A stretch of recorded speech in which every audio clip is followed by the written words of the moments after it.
ಆರೋಗ್ಯದಾಯಕವಾದ ಮಾಡಲಿಕ್ಕೆ ತುಂಬಾ ಸುಲಭವಾಗಿರುವಂತಹ ಮಿಶ್ರ ತರಕಾರಿಗಳನ್ನು ಹಾಕಿ ಮಾಡಿರುವಂತಹ ರುಚಿಯಾದ ರವೆ ಸೂಪ್ ಮಾಡೋ ವಿಧಾನನ ಇವತ್ತಿನ ವಿಡಿಯೋದಲ್ಲಿ ತಿಳ್ಕೊಳ್ಳೋಣ. ನಮಸ್ಕಾರ, ಅಂಬಿಕಾ ಶೆಟ್ಟೀಸ್ ಕಿಚನ್ ಕನ್ನಡ ಚಾನಲ್ಗೆ ತಮಗೆಲ್ಲರಿಗೂ ಪ್ರೀತಿಯ ಸ್ವಾಗತ. ನಾನಿಲ್ಲಿ ಒಂದು ಪಾತ್ರೆಗೆ 3.5 ಕಪ್ ಆಗುವಷ್ಟು ನೀರು ತಗೊಂಡಿದ್ದೇನೆ.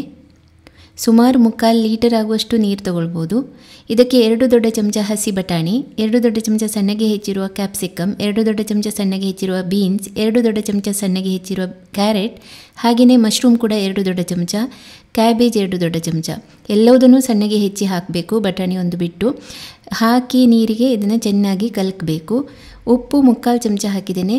3/4 ಚಮಚ ಆಗುವಷ್ಟು ಕಾಳು ಮೆಣಸಿನ ಪುಡಿ ಕೂಡ ಹಾಕಿದ್ದೇನೆ. ಚೆನ್ನಾಗಿ ಮತ್ತೆ ಕಲಕ್ತಾ ಇದ್ದೇನೆ. ಈಗ ಇದನ್ನು ಸೌಟು ಇಟ್ಟು ಉಕ್ಕಬಾರ್ದು ಅಂತ ಸೌಟು ಇಟ್ಟಿದ್ದೇನೆ. ಮುಚ್ಚಳ ಮುಚ್ಚಿ ಸಣ್ಣ ಉರಿಯಲ್ಲಿ 10 ನಿಮಿಷ ಕುದಿಸ್ಕೊಳ್ಬೇಕು. ಅದರ ಸತ್ವ ಪೂರ್ತಿಯಾಗಿ ಬಿಡಬೇಕು. ತರಕಾರಿದು ಚೆನ್ನಾಗಿ ಬೆಂದಿರ್ತದೆ ತರಕಾರಿ. ಇದನ್ನು ತೆಗೆದು ಪಕ್ಕಕ್ಕಿಡೋಣ.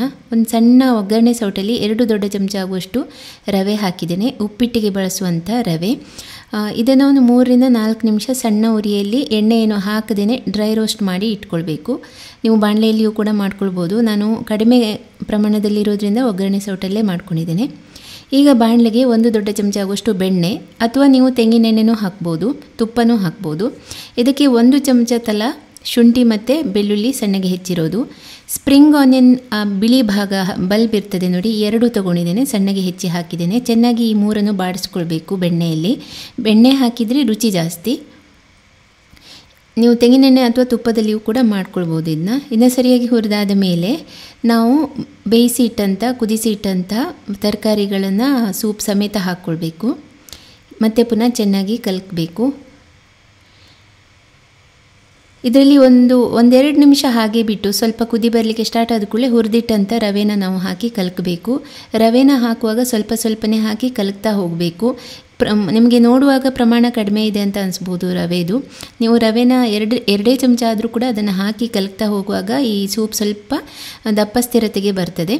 ತುಂಬ ದಪ್ಪ ಆಗೋದಿಲ್ಲ, ಕುಡಿಲಿಕ್ಕೆ ಸರಿ ಸೂಕ್ತ ಆಗಿರ್ತದೆ, ಆ ಹದಕ್ಕೆ ಬರ್ತದೆ. ಚೆನ್ನಾಗಿ ಕಲಕಬೇಕು. ರವೆಯಲ್ಲಿ ಗಂಟು ಬೀಳಬಾರ್ದು. ಮತ್ತು ನೀವು ಉಪ್ಪು ಬೇಕಿದ್ರೆ ಮತ್ತೆ ಪುನಃ ಇದನ್ನು ನೋಡಿ ಹಾಕ್ಕೊಳ್ಬೋದು. ಉಪ್ಪು ಮತ್ತು ಕಾಳುಮೆಣಸಿನ ಪುಡಿ ಹಾಕಿರೋದ್ರಿಂದನೂ ಅದರಲ್ಲಿಯೂ ಸ್ವಲ್ಪ ಉಪ್ಪಿನ ಅಂಶ ಇರ್ತದೆ. ನೋಡಿಕೊಂಡು ಕೊನೆಯಲ್ಲಿ ನಿಮ್ಮ ರುಚಿಗೆ ತಕ್ಕ ಹಾಗೆ ಹಾಕಿ ರವೆ ಹಾಕಿದ ಮೇಲೆ 5 ನಿಮಿಷ ಸಣ್ಣ ಉರಿಯಲ್ಲಿ ಕುದಿಸ್ಕೊಳ್ಬೇಕು. ಅದು ಬೇಯಬೇಕಲ್ಲ. ರವೆನ ಚೆನ್ನಾಗಿ ಹುರಿದಿಟ್ಕೊಳ್ಬೇಕು, ಆಗ ಇದರಲ್ಲಿ ಬೇಗ ಬೇಯ್ತದೆ.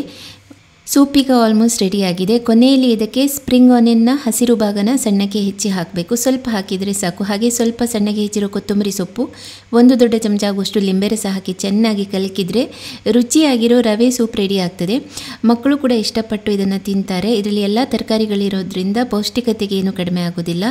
ರವೆ ಇರೋದ್ರಿಂದ ನೀವು ಇದನ್ನು ಈ ತೂಕ ಇಳಿಸುವಂಥ ಡಯಟ್ ಫಾಲೋ ಮಾಡುವವರು ಕೂಡ ಇದನ್ನೆಲ್ಲ ಮಾಡಿಕೊಂಡು ತಿನ್ಬೋದು. ನಿಮಗೆ ಈ ರೆಸಿಪಿ ಇಷ್ಟ ಆಗಿದೆ ಅಂತ ಭಾವಿಸ್ತೇನೆ. ಇನ್ನೊಂದು ರುಚಿಯಾದ ಅಡುಗೆ ವಿಧಾನದೊಂದಿಗೆ ನಾನು ಮತ್ತೆ ಬರ್ತೀನಿ. ನಿಮ್ಮೆಲ್ಲರ ದಿನ ಶುಭವಾಗಿರಲಿ. ಧನ್ಯವಾದಗಳು.